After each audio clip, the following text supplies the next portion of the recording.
जिल्हा परिषद सगळी विकास कामांमध्ये येतात आणि शहरी भागातली खडकवासला असेल किंवा हवेलीतला काही भाग असेल किंवा नवीन घेतलेली 23 गावं असतील, संपूर्ण याचं ॲडमिनिस्ट्रेशन हे पुणे म्युनिसिपल कॉर्पोरेशनमध्ये आणि याचा आढावा आम्ही सगळे साधारणपणे 1 महिन्या 2 महिन्यातून सगळे मिळून घेतो. दुर्दैवाने गेले 2 वर्ष इथले नगरसेवकांचं इलेक्शन न झाल्यामुळे आमच्या सगळ्यांची प्रचंड अडचण आणि गैरसोय आमच्यापेक्षा जास्त पुण्यातल्या किंवा शहरातल्या मायबाप जनतेची आणि ग्रामीण भागात जिल्हा परिषदचा मेंबर नसल्यामुळे त्या भागात त्यामुळे गेल्या 2 वर्षामध्ये फील्डवर जे हक्काचे लोक फक्त पक्षाचे नाहीत पण नागरिकांना जी हक्काची लोक होती, जे पाणी नाही आलं, गटरचा प्रॉब्लेम आला, कचरा उचलला नाही गेला, हे 24/7 आपले सगळे आमचे नगरसेवक हे कार्यरत असायचे. दुर्दैवाने 2 वर्ष त्यांचं इलेक्शन झालेलं नाही.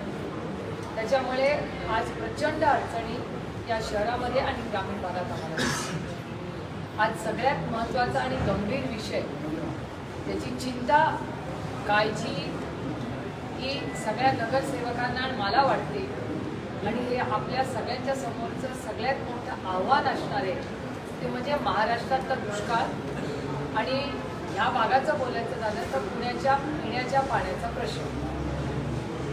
आणि आज त्याचा आढावा घेतल्यानंतर आम्हाला अपेक्षा होती त्याच्यापेक्षा वाईट बातम्या खरं तर आम्हाला इथून कळलेल्या आहेत. फक्त जो डेटा आम्हाला कॉर्पोरेशनने सांगितला पुण्याच्या पिण्याच्या पाण्याची गरज जी आहे, शेतीचं पाणी, गुरांचं पाणी, या सगळ्यांचं नियोजन जर केलं तर अतिशय चिंताजनक आणि दुष्काळाची अशी परिस्थिती शहरातही आहे आणि ग्रामीण भागात आहे. आणि त्याच्यामुळे मी सरकारला गेले 1.5 महिना विनंती करते की पाण्याचं नियोजन करा आणि नियोजन तुम्ही नाही केलं तर आम्हाला रस्त्यावर उतरल्याशिवाय दुसरा कुठलाही मार्ग राहणार नाही. पुण्याचं शहराचं आपण उदाहरण फक्त घेऊया सुरुवात. पुणे शहरामध्ये दर आठवड्याला मी येते, दर आठवड्याला कुठल्याही रस्त्याने घ्या नवीन बिल्डिंगचं काम चालू असतं. आहे ते इन्फ्रास्ट्रक्चर, पाणी असेल, कचरा असेल, ट्रॅफिक असेल किंवा जी सपोर्टिंग सिस्टम ट्रॅफिक कंट्रोल असेल किंवा बसेस असतील, हीच जागेवर नाही आहे.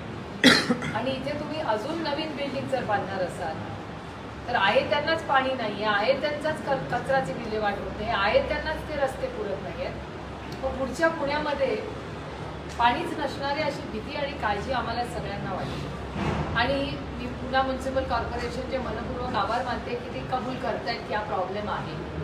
त्याचा अर्थ इट्स रिअली सिरियस. त्याच्यामुळे माझी महाराष्ट्र सरकारला विनम्र विनंती आहे की काही महिन्यासाठी तुम्ही पुण्यातलं सगळं जे कन्स्ट्रक्शन चाललंय हे थांबवा.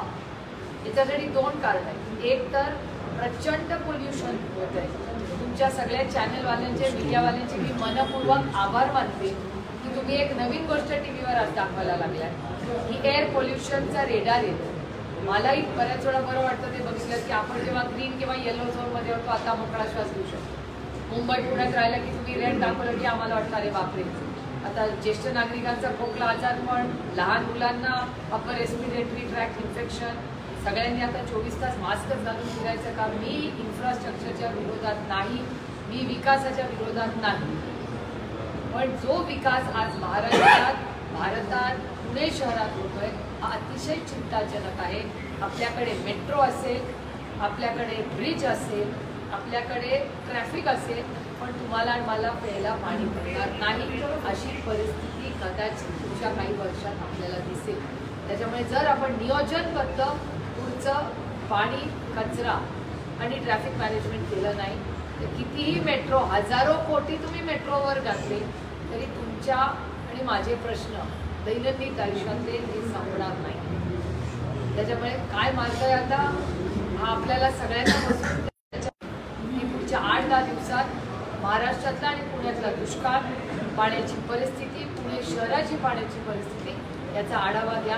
आणि जर नाही घेतला आणि असंच पोल्युशन वाढत राहिलं, असाच जर ट्रॅफिक वाढत राहिला, असंच जर पाणी कमी पडत राहिलं तर एकीकडे टँकर माफिया हा जिवंत राहतो पण आमच्या नळाला पाणी येत नाही. तर मग हा टँकर माफियाच्या विरोधात, या एअर पोल्युशनचं नियोजनबद्ध काही हे सरकार करत नाही त्याच्या विरोधात, आणि जे लोक टॅक्स भरतात, टॅक्स भरलं तरी आम्हाला जर सुविधा मिळाली नसतील तर आम्ही पूर्ण ताकदीने पुणेकरांच्या वतीने राष्ट्रवादी काँग्रेस पक्ष या पुन्हा म्युन्सिपल कॉर्पोरेशनला घेराव घालेल आणि जोपर्यंत हे प्रश्न सोडत नाही आम्ही कोणाला इथे बाहेर पडू देणार.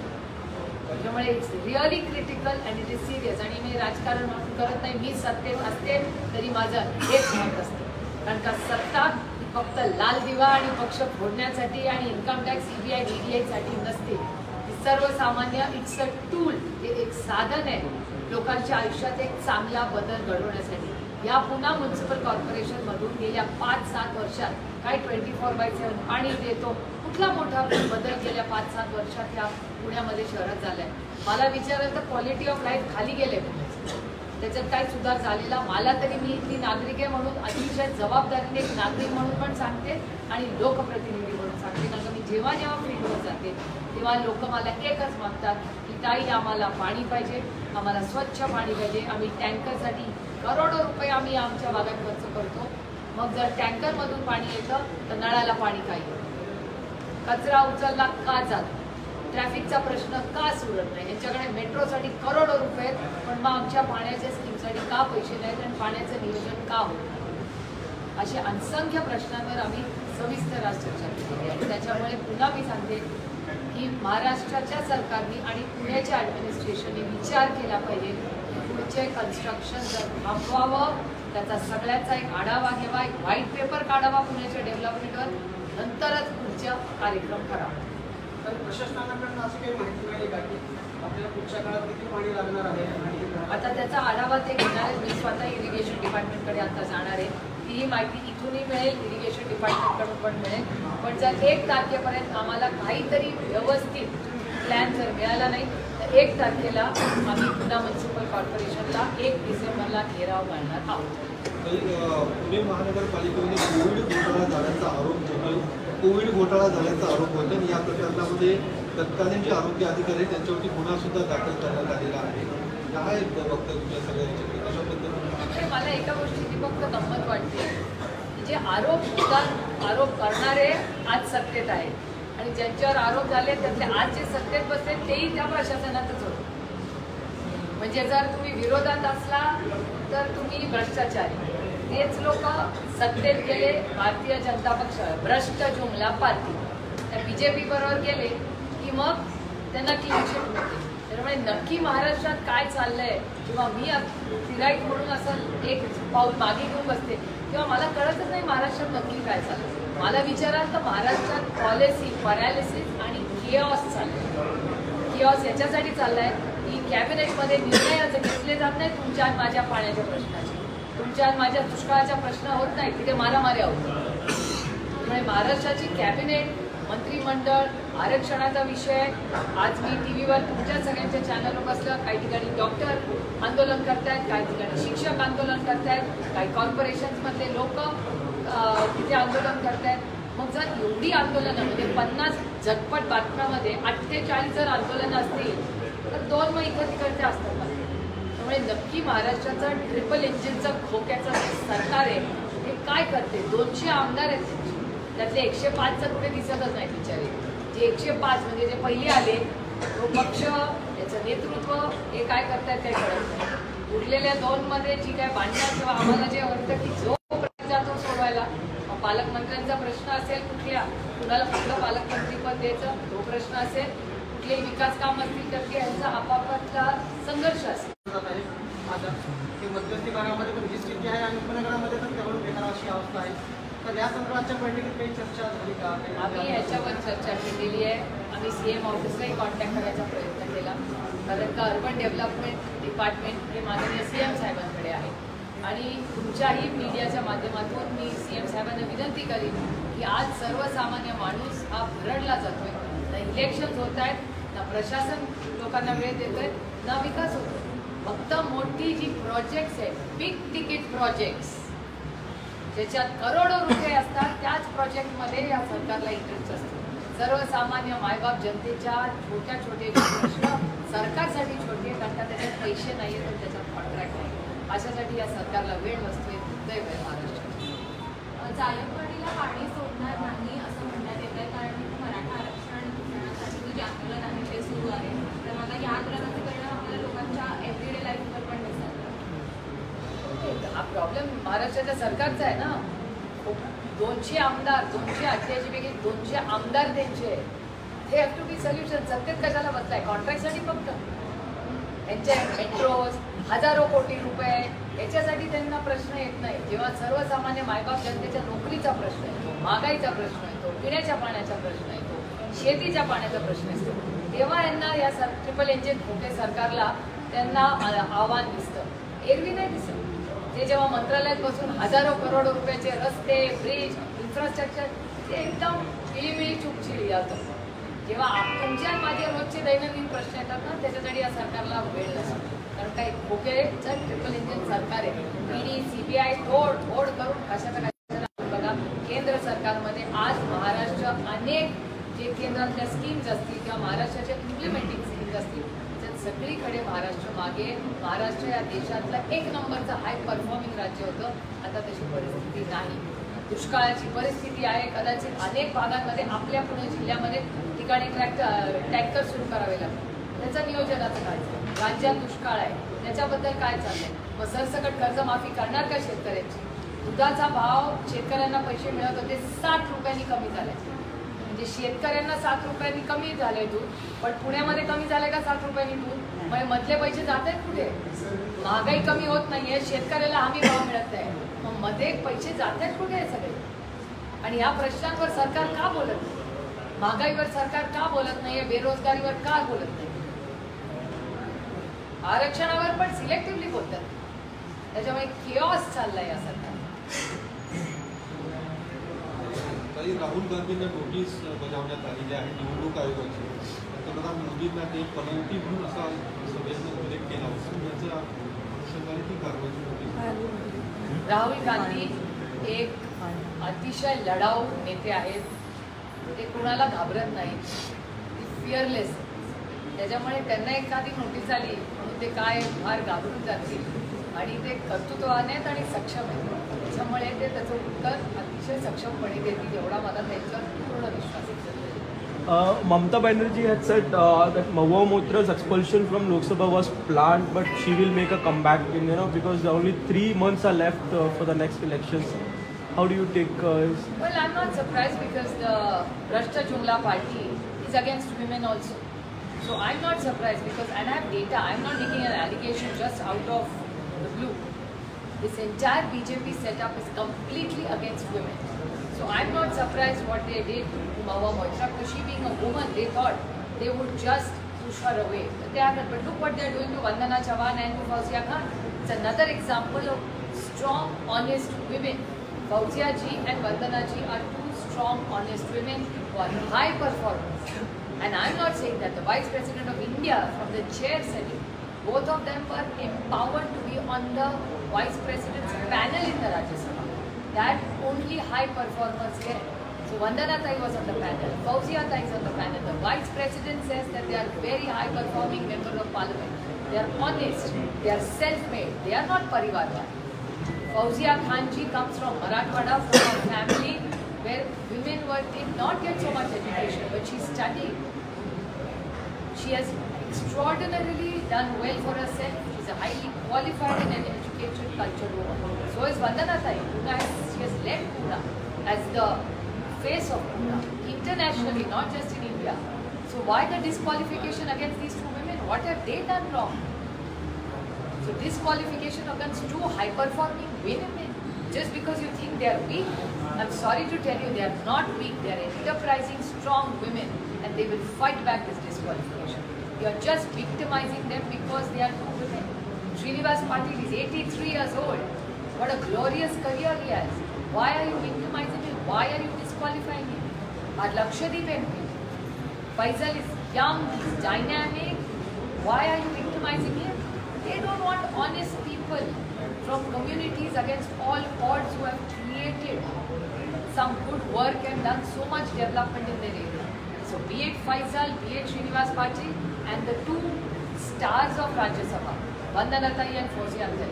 So when they speak against women, I'm not surprised at all because this government is against women. Look what they did in Manipur.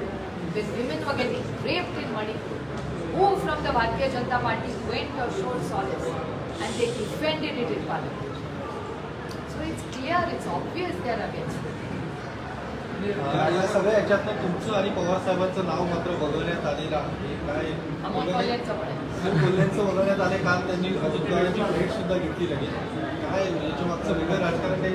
त्याचा तो प्रश्न ज्यांनी डिस्क्वालिफिकेशन मूव केलाय त्यांना विचारायला पाहिजे. मी कसं त्यांचं उत्तर देणार? ही वंदनाताई, फौजियाताई, फैसल आणि श्रीनिवास पाटील साहेब यांच्याबद्दल मीच आणि डिस्क्वालिफिकेशन केस मामले आणि हे लोक करत नाही येतो. ती दिल्लीची अतिशय शक्ती करायला लावते सगळ्यांना. हे महाराष्ट्राचा निर्णयच नाही. ना शिवसेना ना राष्ट्रवादी काँग्रेसचा तो गट, हे दोन्ही गट हे मराठी माणसाचे गट आहेत. दिल्लीची अदृश्य शक्ती महाराष्ट्राचं महत्त्व कमी करण्यासाठी हे दोन्ही मराठी पक्ष बोलले.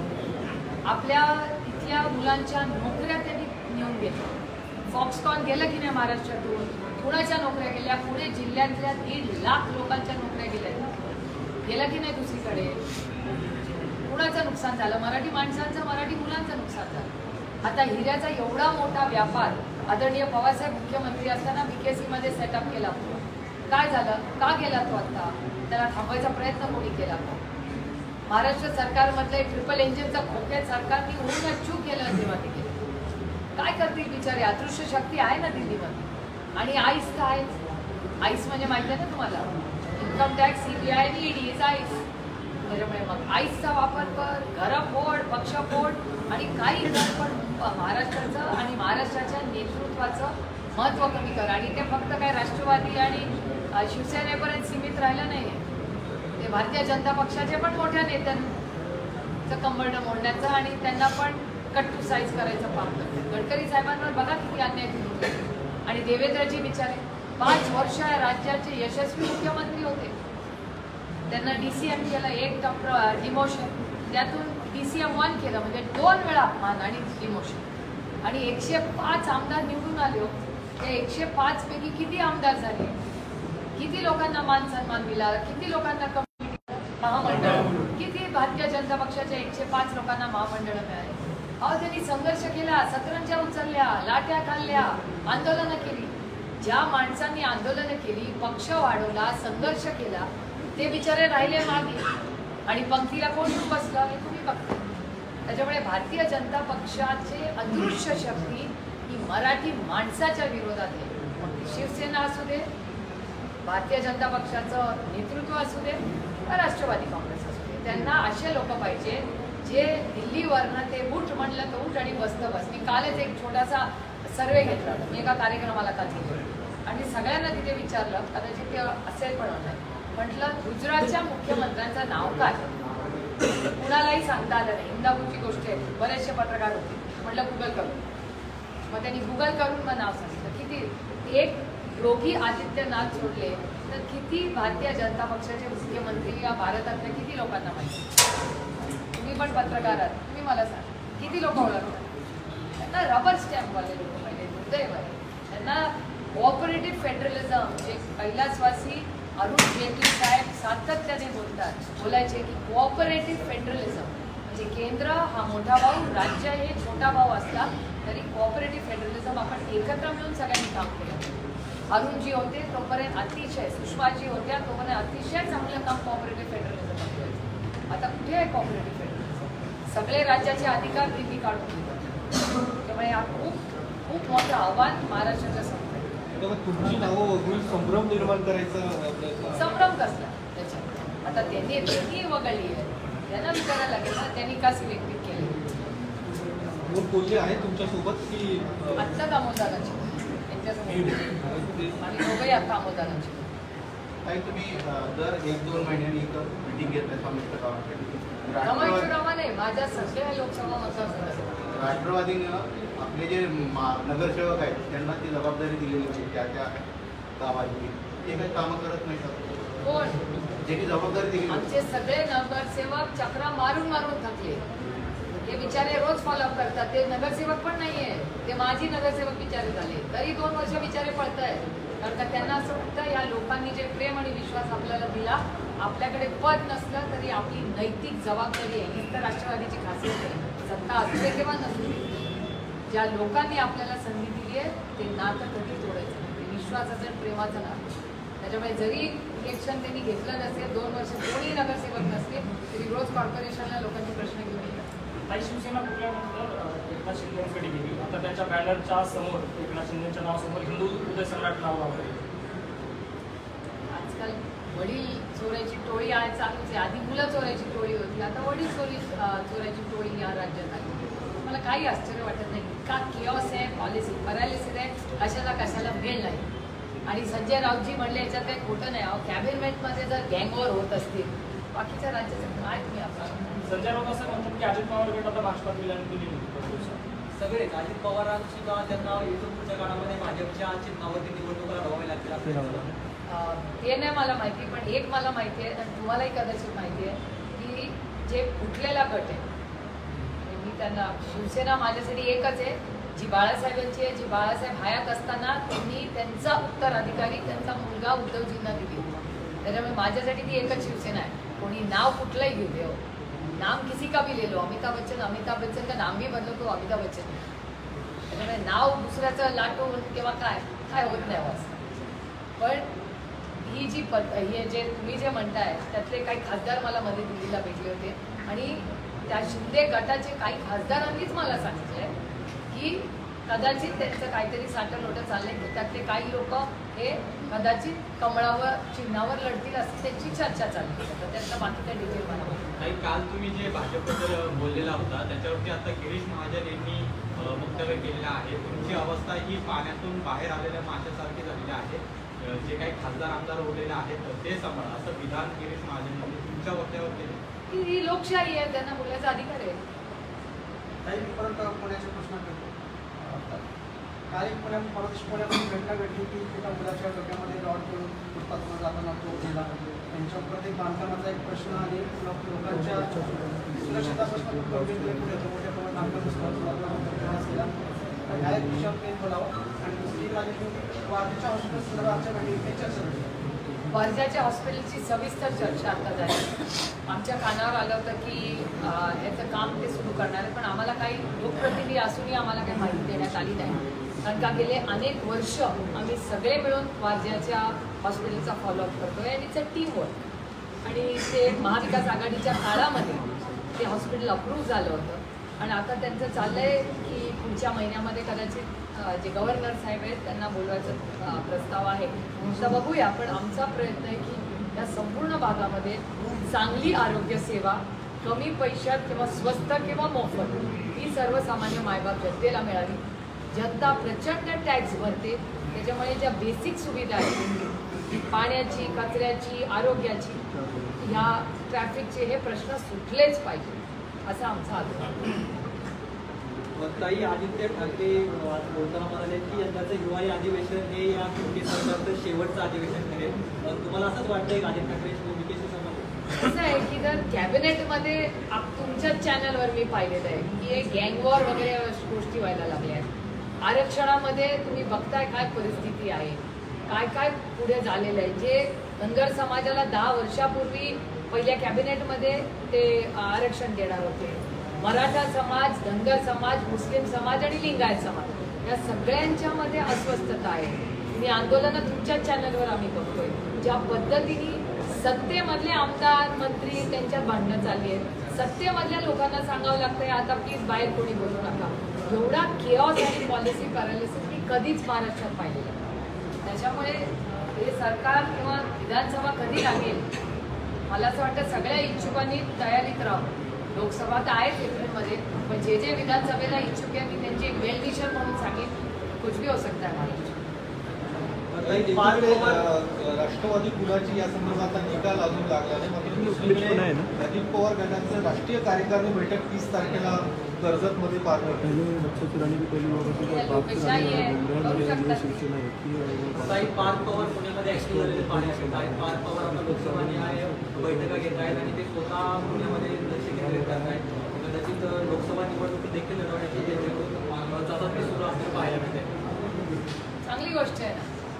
लोकशाही आहे, लोकशाहीमध्ये प्रत्येकाला इलेक्शन लढायचा अधिकार आहे. तुम्ही उद्या कुठल्यातरी पक्षाला तिकीट मागू शकता, तर काही काय. थँक्यू. पालिकेत आला. नमस्कार. आपल्याला सगळ्यांनाच माहिती आहे की 1-2 महिन्यातून आपल्या सगळ्यांची या वास्तूमध्ये भेट होत असते. बारामती लोकसभा शहरी भाग आणि ग्रामीण भाग असा हा मतदारसंघ 2 भागात विभाजन केलं आहे. ग्रामीण भागाचे प्रश्न हे सगळे जिल्हा परिषद सगळे विकास कामांमध्ये येतात आणि शहरी भागातली खडकवासला असेल किंवा हवेलीतला काही भाग असेल किंवा नवीन घेतलेली 23 गावं असतील, हा संपूर्ण याचं ॲडमिनिस्ट्रेशन हे पुन्हा म्युन्सिपल कॉर्पोरेशन करतो आणि याचा आढावा आम्ही सगळे साधारणपणे 1 महिन्या 2 महिन्यातून सगळे मिळून घेतो. दुर्दैवाने गेले 2 वर्ष इथले नगरसेवकांचे इलेक्शन न झाल्यामुळे आमच्या सगळ्यांची प्रचंड अडचण आणि गैरसोय आमच्यापेक्षा जास्त पुण्यातल्या किंवा शहरातल्या मायबाप जनतेची आणि ग्रामीण भागात जिल्हा परिषदचा मेंबर नसल्यामुळे त्या भागात त्यामुळे गेल्या 2 वर्षामध्ये फील्डवर जे हक्काचे लोक, फक्त पक्षाचे नाहीत पण नागरिकांना जी हक्काची लोक होती, जे पाणी नाही आलं, गटरचा प्रॉब्लेम आला, कचरा उचलला नाही गेला, हे 24/7 सगळे आमचे नगरसेवक हे कार्यरत असायचे. दुर्दैवाने 2 वर्ष त्यांचं इलेक्शन झालेलं नाही. त्याच्यामुळे आज प्रचंड अडचणी या शहरामध्ये आणि ग्रामीण भागात आम्हाला दिसतात. आज सगळ्यात महत्त्वाचा आणि गंभीर विषय, त्याची चिंता, काळजी ही सगळ्या नगरसेवकांना आणि मला वाटते आणि हे आपल्या सगळ्यांच्या समोरचं सगळ्यात मोठं आव्हान असणार आहे ते म्हणजे महाराष्ट्रातला दुष्काळ आणि ह्या भागाचं बोलायचं झालं तर पुण्याच्या पिण्याच्या पाण्याचा प्रश्न. आणि आज त्याचा आढावा दिल्यानंतर आम्हाला अपेक्षा होती त्याच्यापेक्षा वाईट बातम्या खरं तर आम्हाला इथून कळायला गेल्या. नंतर जो डेटा आम्हाला कॉर्पोरेशनने सांगितला, पुण्याच्या पिण्याच्या पाण्याची गरज जी आहे, शेतीचं पाणी, गुरांचं पाणी, या सगळ्यांचं नियोजन जर केलं तर अतिशय चिंताजनक आणि दुष्काळाची अशी परिस्थिती शहरातही आहे आणि ग्रामीण भागात. आणि त्याच्यामुळे मी सरकारला गेले 1-1.5 महिना विनंती करते की पाण्याचं नियोजन करा आणि नियोजन तुम्ही नाही केलं तर आम्हाला रस्त्यावर उतरल्याशिवाय दुसरा कुठलाही मार्ग राहणार नाही. पुण्याचं शहराचं आपण उदाहरण फक्त घेऊया सुरुवातीला. पुणे शहरामध्ये दर आठवड्याला मी येते, दर आठवड्याला कुठल्याही रस्त्याने घ्या नवीन बिल्डिंगचं काम चालू असतं. आहे ते इन्फ्रास्ट्रक्चर, पाणी असेल, कचरा असेल, ट्रॅफिक असेल किंवा जी सपोर्टिंग सिस्टम ट्रॅफिक कंट्रोल असेल किंवा बसेस असतील, हीच जागेवर नाही आहे. आणि इथे तुम्ही अजून नवीन बिल्डिंग जर बांधणार असाल तर आहे त्यांनाच पाणी नाही आहे, आहे त्यांचाच कचराची विल्हेवाट होत नाही, आहे त्यांनाच ते रस्ते पुरत नाही आहेत. पण पुढच्या पुण्यामध्ये पाणीच नसणारी अशी भीती आणि काळजी आम्हाला सगळ्यांना वाटते. आणि मी पुणे म्युन्सिपल कॉर्पोरेशनचे मनपूर्वक आभार मानते की ते कबूल करतायत की हा प्रॉब्लेम आहे. याचा अर्थ इट्स रिअली सिरियस. त्याच्यामुळे माझी महाराष्ट्र सरकारला विनम्र विनंती आहे की काही महिन्यासाठी तुम्ही पुण्यातलं सगळं जे कन्स्ट्रक्शन चाललंय हे थांबवा. याच्यासाठी 2 कारण आहेत. एक तर प्रचंड पोल्युशन होत आहे. तुमच्या सगळ्या चॅनलवाल्यांचे, मीडियावाल्यांचे मी मनपूर्वक आभार मानते की तुम्ही एक नवीन गोष्ट टीव्हीवर आज दाखवायला लागलाय की एअर पोल्युशनचा रेडार येतो. मलाही बऱ्याच वेळा बरं वाटतं ते बघितलं की आपण जेव्हा ग्रीन किंवा येलो झोनमध्ये होतो आता मोकळा श्वास घेऊ शकतो. मुंबई पुण्यात राहिलं की तुम्ही रेड दाखवलं की आम्हाला वाटतं अरे बापरे. आता ज्येष्ठ नागरिकांचा खोकला आजार, पण लहान मुलांना अपर रेस्पिरेटरी ट्रॅक इन्फेक्शन, सगळ्यांनी आता 24 तास मास्कच घालून फिरायचं का? मी इन्फ्रास्ट्रक्चरच्या विरोधात नाही, मी विकासाच्या विरोधात नाही, पण जो विकास आज महाराष्ट्रात, भारतात, पुणे शहरात होतोय हा अतिशय चिंताजनक आहे. आपल्याकडे मेट्रो असेल, आपल्याकडे ब्रिज असेल, आपल्याकडे ट्रॅफिक असेल, पण तुम्हाला आणि मला प्यायला पाणी मिळणार नाही अशी परिस्थिती कदाचित पुढच्या काही वर्षात आपल्याला दिसेल. त्याच्यामुळे जर आपण नियोजनबद्ध पुढचं पाणी, कचरा आणि ट्रॅफिक मॅनेजमेंट केलं नाही तर कितीही मेट्रो, हजारो कोटी तुम्ही मेट्रोवर घातले तरी तुमच्या आणि माझे प्रश्न दैनंदिन आयुष्यातले हे संपणार नाही. त्याच्यामुळे काय मार्ग आहे आता हा आपल्याला सगळ्यांना बसून की पुढच्या 8-10 दिवसात महाराष्ट्रातला आणि पुण्यातला दुष्काळ, पाण्याची परिस्थिती, पुणे शहराची पाण्याची परिस्थिती याचा आढावा घ्या.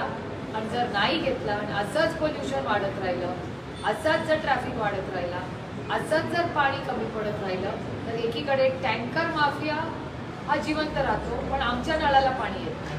तर मग हा टँकर माफियाच्या विरोधात, या एअर पोल्युशनचं नियोजनबद्ध काही हे सरकार करत नाही त्याच्या विरोधात, आणि जे लोक टॅक्स भरतात, टॅक्स भरलं तरी आम्हाला जर सुविधा मिळाली नसतील तर आम्ही पूर्ण ताकदीने पुणेकरांच्या वतीने राष्ट्रवादी काँग्रेस पक्ष या पुन्हा म्युन्सिपल कॉर्पोरेशनला घेराव घालेल, आणि जोपर्यंत हे प्रश्न सोडत नाहीत आम्ही कोणाला इथे बाहेर पडू देणार.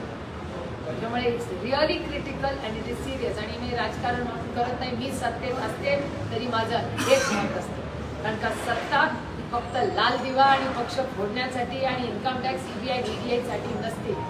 सर्वसामान्य इट्स अ टूल, हे एक साधन आहे लोकांच्या आयुष्यात एक चांगला बदल घडवण्यासाठी.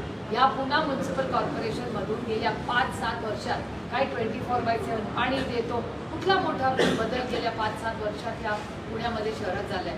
मला विचारलं तर क्वालिटी ऑफ लाईफ खाली गेले, त्याच्यात काही सुधार झालेला मला तरी, मी इथली नागरिक आहे म्हणून अतिशय जबाबदारीने एक नागरिक म्हणून पण सांगते आणि लोकप्रतिनिधी म्हणून सांगते. कारण मी जेव्हा फील्डवर जाते तेव्हा लोक मला एकच मागतात की ताई आम्हाला पाणी पाहिजे, आम्हाला स्वच्छ पाणी पाहिजे. आम्ही टँकरसाठी करोडो रुपये आम्ही आमच्या भागात खर्च करतो, मग जर टँकरमधून पाणी येतं तर नळाला पाणी काय येतं?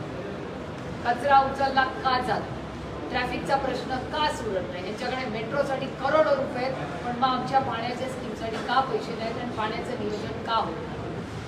असे असंख्य प्रश्नांवर आम्ही सविस्तर आज चर्चा केली आहे. त्याच्यामुळे पुन्हा मी सांगते की महाराष्ट्राच्या सरकारने आणि पुण्याच्या ॲडमिनिस्ट्रेशनने विचार केला पाहिजे, पुढचे कन्स्ट्रक्शन जर थांबवावं, त्याचा सगळ्याचा एक आढावा घ्यावा, एक व्हाईट पेपर काढावा पुण्याच्या डेव्हलपमेंटवर, नंतरच पुढचा कार्यक्रम करावा.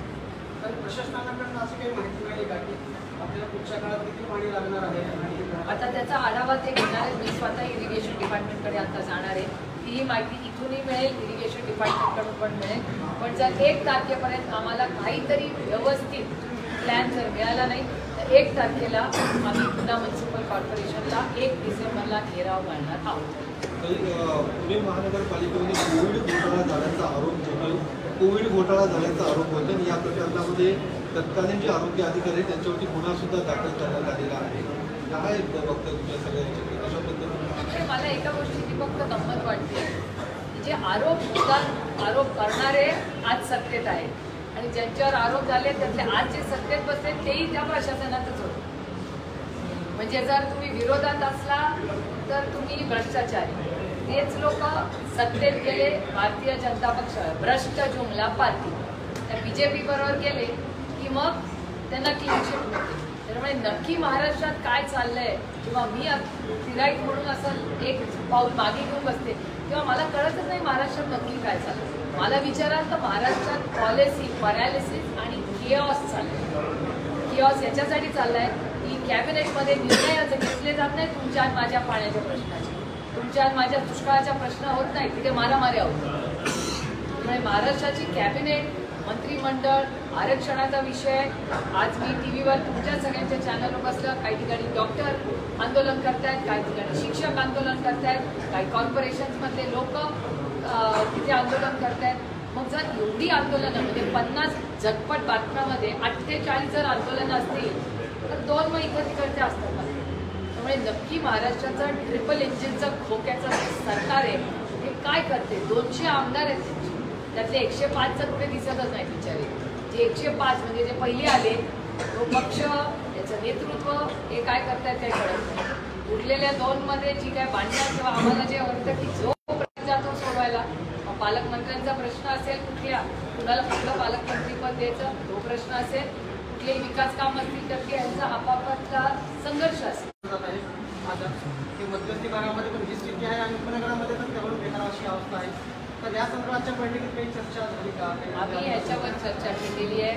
आम्ही CM ऑफिसलाही कॉन्टॅक्ट करायचा प्रयत्न केला, कारण का अर्बन डेव्हलपमेंट डिपार्टमेंट हे माननीय CM साहेबांकडे आहे आणि तुमच्याही मीडियाच्या माध्यमातून मी CM साहेबांना विनंती करीन की आज सर्वसामान्य माणूस हा भरडला जातोय.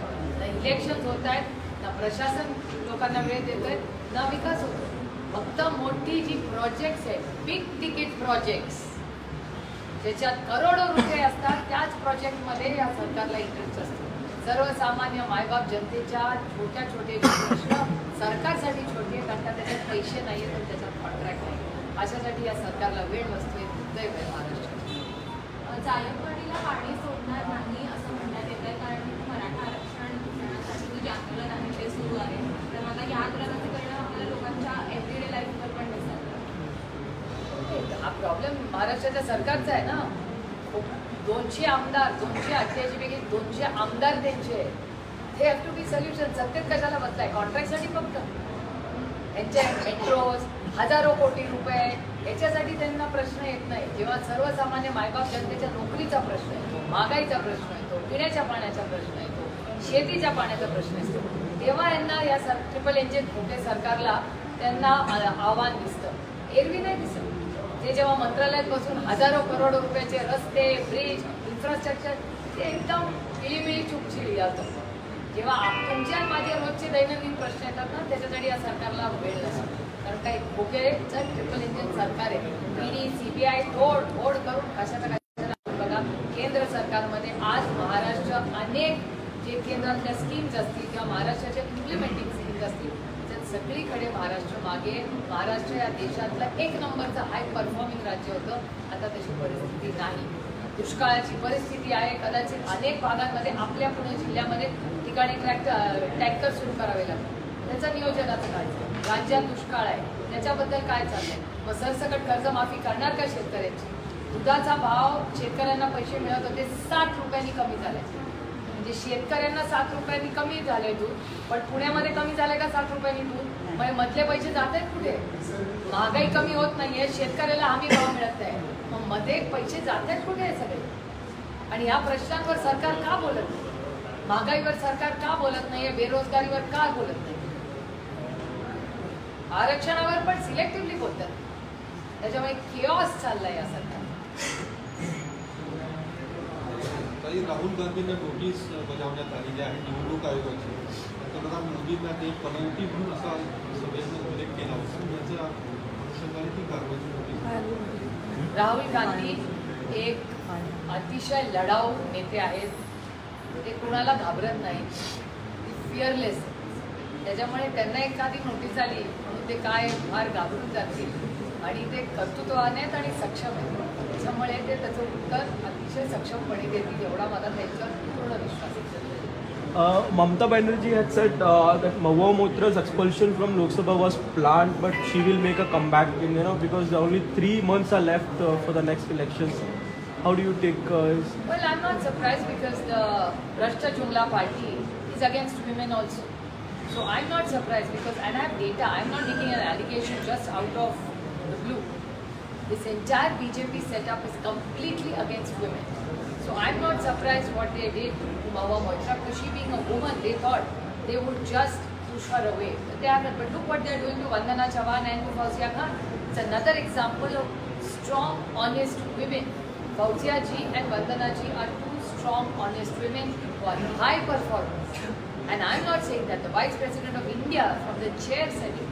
Both of them were empowered to be on the Vice President's panel in the Rajya Sabha. That only high performers get. So Vandana Tai was on the panel, Fauzia Tai is on the panel. The Vice President says that they are very high performing members of Parliament. They are honest, they are self-made, they are not Parivarwad. Fauzia Khan ji comes from Marathwada, from a family where women did not get so much education, but she studied. She has extraordinarily done well for herself. She is a highly qualified and an educated cultured woman. So is Vandana Tai. She has led Pune as the face of Pune internationally, not just in India. So why the disqualification against these two women? What have they done wrong? So disqualification against two high-performing women just because you think they are weak. I'm sorry to tell you, they are not weak. They are enterprising, strong women, and they will fight back this disqualification. You are just victimizing them because they are two women. Srinivas Patil is 83 years old. What a glorious career he has. Why are you victimizing him? Why are you disqualifying him? Our Lakshadweep MP, Faisal is young, he's dynamic. Why are you victimizing him? They don't want honest people. from communities against all odds who have created some good work and done so much development in their area.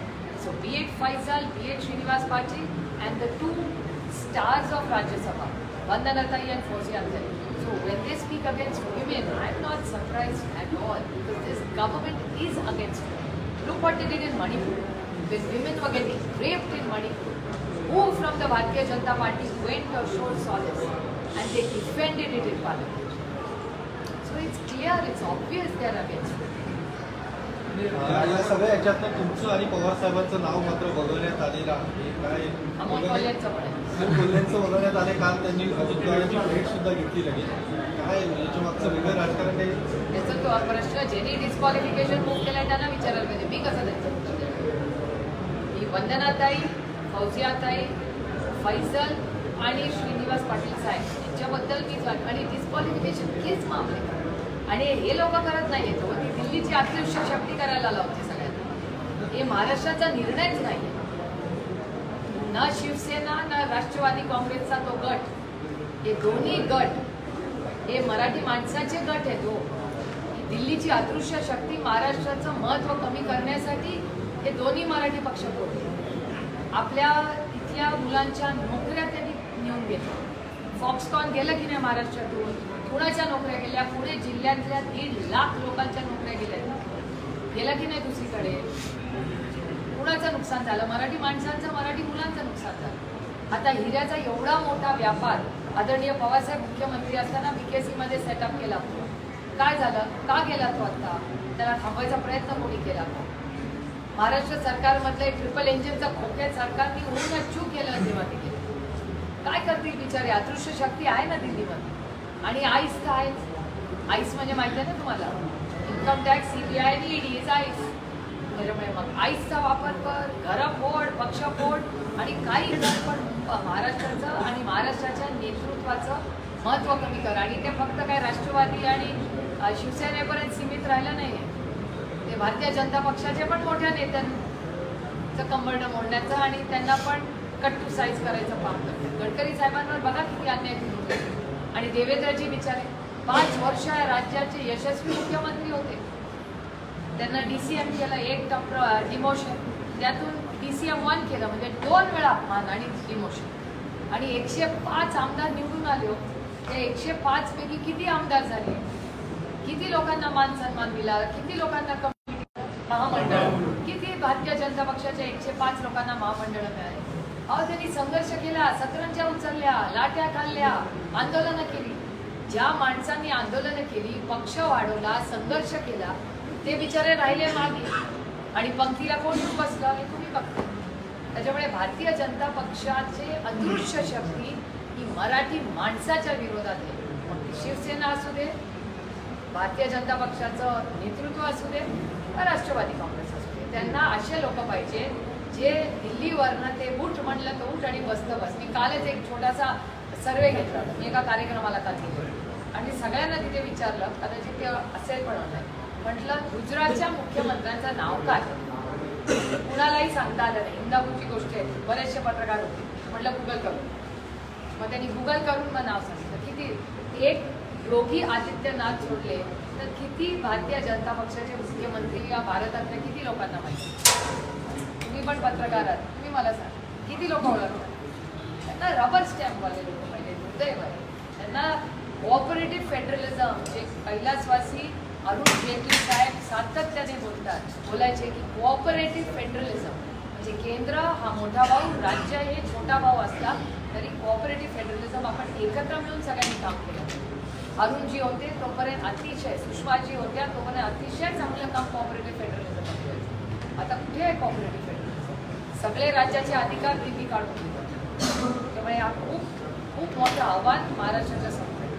तुमची नावं वगळून संभ्रम निर्माण करायचा संभ्रम कसला त्याच्यात? आता त्यांनी वगळली आहे, त्यांना विचारायला लागेल ना त्यांनी का सिलेक्ट केले. कोल्हे आहे तुमच्यासोबत की आत्ता दामोदरांची त्यांच्यासमोर आणि दोघंही आता दामोदरांची. काही तुम्ही दर 1-2 महिन्यांनी मीटिंग घेत नाही संयुक्त गावासाठी? नाही, माझ्या सगळ्या लोकसभा मतदारसंघात राष्ट्रवादीनं आपले जे नगरसेवक आहेत त्यांना ती जबाबदारी दिलेली होती त्या गावाची, ते काही कामं करत नाही सर. कोण ज्यांनी जबाबदारी दिली आमचे सगळे नगरसेवक चक्रा मारून मारून थकले. ते बिचारे रोज फॉलोअप करतात. ते नगरसेवक पण नाहीये, ते माजी नगरसेवक बिचारे झाले, तरी 2 वर्ष बिचारे पळतायत. कारण का त्यांना असं वाटतं या लोकांनी जे प्रेम आणि विश्वास आपल्याला दिला, आपल्याकडे पद नसलं तरी आपली नैतिक जबाबदारी आहे. हीच तर राष्ट्रवादीची खासियत आहे. सत्ता असू दे किंवा नसू दे, ज्या लोकांनी आपल्याला संधी दिली आहे ते नातं कधी तोडायचं नाही. ते विश्वासाचं आणि प्रेमाचं नातं. त्याच्यामुळे जरी इलेक्शन त्यांनी घेतलं नसेल, 2 वर्ष कोणी नगरसेवक नसले तरी रोज कॉर्पोरेशनला लोकांचे प्रश्न घेऊन येतात. ताई, शिवसेना फुटल्यानंतर एकनाथ शिंदेकडे गेली. आता त्यांच्या बॅनरच्या समोर एकनाथ शिंदेच्या नावासमोर हिंदू उदय सम्राट नाव लावलं. आजकाल वडील चोरायची टोळी आहे चालूच आहे. आधी मुलं चोरायची टोळी होती, आता वडील चोरायची टोळी या राज्यात आली. मला काही आश्चर्य वाटत नाही. इतका किऑस आहे, पॉलिसी पॅरालिसिस आहे, कशाला वेळ नाही. आणि संजय राऊतजी म्हणले याच्यात काही खोटं नाही. कॅबिनेटमध्ये जर गँगवॉर होत असतील बाकीच्या राज्याचं काय तुम्ही आपण. संजय राऊत असं म्हणतात की अजित पवार गट आता भाजपात विलीन केली. सगळे अजित पवारांसुद्धा त्यांना येथून पुढच्या काळामध्ये भाजपच्या चिन्हावरती निवडणुका लढवावी लागतील. ते नाही मला माहिती, पण एक मला माहिती आहे आणि तुम्हालाही कदाचित माहिती आहे की जे फुटलेला गट आहे, मी त्यांना, शिवसेना माझ्यासाठी एकच आहे जी बाळासाहेबांची आहे, जी बाळासाहेब हयात असताना त्यांनी त्यांचा उत्तराधिकारी त्यांचा मुलगा उद्धवजींना दिली. त्याच्यामुळे माझ्यासाठी ती एकच शिवसेना आहे. कोणी नाव कुठलंही घेऊ दे, नाम किसी का भी ले लो, अमिताभ बच्चन का नाम भी बदलो तो अमिताभ बच्चन. त्याच्यामुळे नाव दुसऱ्याचं लाटून किंवा काय होत नाही असं. पण ही जी हे जे तुम्ही जे म्हणताय त्यातले काही खासदार मला मध्ये दिल्लीला भेटले होते आणि त्या शिंदे गटाचे काही खासदारांनीच मला सांगितलंय की कदाचित त्यांचं काहीतरी साठं-लोटं चाललंय की त्यातले काही लोक हे कदाचित कमळावर चिन्हावर लढतील असं त्यांची चर्चा चालली. तर त्याचा बाकी काही डिटेल मला काही काल तुम्ही जे भाजपबद्दल बोललेला होता त्याच्यावरती आता गिरीश महाजन यांनी वक्तव्य केलेलं आहे. तुमची अवस्था ही पाण्यातून बाहेर आलेल्या माशासारखी झालेली आहे. जे काही खासदार आमदार उरलेले आहेत ते सांभाळा, असं विधान गिरीश महाजन यांनी तुमच्या वक्तव्यावर केलं. ही लोकशाही आहे, त्यांना बोलायचा अधिकार आहे. काही परत पुण्याचे प्रश्न करतो. काही पुण्यामध्ये घटना घडली की एका मुलाच्या डोक्यामध्ये रॉड करून पुस्तकातून जाताना तो गेला. त्यांच्या प्रत्येक बांधकामाचा एक प्रश्न आणि लोकांच्या सुरक्षेचा प्रश्न गंभीरपणे पुढे येतो. मोठ्या प्रमाणात बांधकाम केला. ह्या एक विषयावर ते बोलावं. आणि दुसरी माझी वारजेच्या हॉस्पिटल संदर्भाच्या घटनेची चर्चा झाली. वर्ध्याच्या हॉस्पिटलची सविस्तर चर्चा आता झाली. आमच्या कानावर आलं होतं की याचं काम ते सुरू करणार आहे, पण आम्हाला काही लोकप्रतिनिधी असूनही आम्हाला काही माहिती देण्यात आली नाही. कारण का गेले अनेक वर्ष आम्ही सगळे मिळून वर्ध्याच्या हॉस्पिटलचा फॉलोअप करतो आहे आणि इट्स अ टीम वर्क. आणि ते महाविकास आघाडीच्या काळामध्ये ते हॉस्पिटल अप्रूव्ह झालं होतं आणि आता त्यांचं चाललं आहे की पुढच्या महिन्यामध्ये कदाचित जे गव्हर्नर साहेब आहेत त्यांना बोलवायचा प्रस्ताव आहे. तर बघूया, पण आमचा प्रयत्न आहे की या संपूर्ण भागामध्ये चांगली आरोग्यसेवा कमी पैशात किंवा स्वस्त किंवा मोफत ही सर्वसामान्य मायबाप जनतेला मिळावी. जनता प्रचंड टॅक्स भरते, त्याच्यामुळे ज्या बेसिक सुविधा आहेत पाण्याची, कचऱ्याची, आरोग्याची, ह्या ट्रॅफिकचे हे प्रश्न सुटलेच पाहिजे असा आमचा आग्रह. ताई, आदित्य ठाकरे आज बोलताना म्हणाले की यंदाचं हिवाळी अधिवेशन हे या युती सरकारचं शेवटचं अधिवेशन ठरेल. तुम्हाला असंच वाटतंय की आदित्य ठाकरेंच्या भूमिकेशी संबंधित? असं आहे की जर कॅबिनेटमध्ये तुमच्याच चॅनलवर मी पाहिलेलं आहे की हे गँगवॉर वगैरे गोष्टी व्हायला लागल्या आहेत. आरक्षणामध्ये तुम्ही बघताय काय परिस्थिती आहे, काय काय पुढे झालेलं आहे. जे धनगर समाजाला 10 वर्षापूर्वी पहिल्या कॅबिनेटमध्ये ते आरक्षण देणार होते, मराठा समाज, धनगर समाज, मुस्लिम समाज आणि लिंगायत समाज या सगळ्यांच्यामध्ये अस्वस्थता आहे. मी आंदोलनं तुमच्याच चॅनलवर आम्ही बघतोय. ज्या पद्धतीने सत्तेमधले आमदार मंत्री त्यांच्यात भांडणं चालली आहेत, सत्तेमधल्या लोकांना सांगावं लागतंय आता प्लीज बाहेर कोणी बोलू नका. एवढा केऑस आणि पॉलिसी पॅरालिसिस मी कधीच महाराष्ट्रात पाहिलेलं. त्याच्यामुळे हे सरकार किंवा विधानसभा कधी लागेल मला असं वाटतं सगळ्या इच्छुकांनी तयारीत राहावं. लोकसभा तर आहेच एप्रिलमध्ये, पण जे जे विधानसभेला इच्छुक आहे मी त्यांची एक वेल विशर म्हणून सांगेन कुछ भी हो सकता है महाराष्ट्र. राष्ट्रवादी कुणाची या संदर्भातला निकाल अजून लागला नाही. मात्र दुसरीकडे अजित पवार गटाचं राष्ट्रीय कार्यकारिणी बैठक 30 तारखेला कर्जतमध्ये पार पडली. ताई पार्थ पवार पुण्यामध्ये ऍक्टिव्ह झालेले पाहण्यात येत आहेत. पार्थ पवार आता लोकसभा न्याय बैठका घेत आहेत आणि ते स्वतः पुण्यामध्ये लक्ष केंद्रित करत आहेत. कदाचित लोकसभा निवडणूक देखील लढवण्याची त्यांच्याकडून चाचपणी सुरू असलेली पाहायला मिळते. चांगली गोष्ट आहे ना. लोकशाही आहे. लोकशाहीमध्ये प्रत्येकाला इलेक्शन लढायचा अधिकार आहे. ती उद्या कुठल्या तरी पक्षाला तिकीट मागू शकतात. त्यात काही काय. Okay, thank you.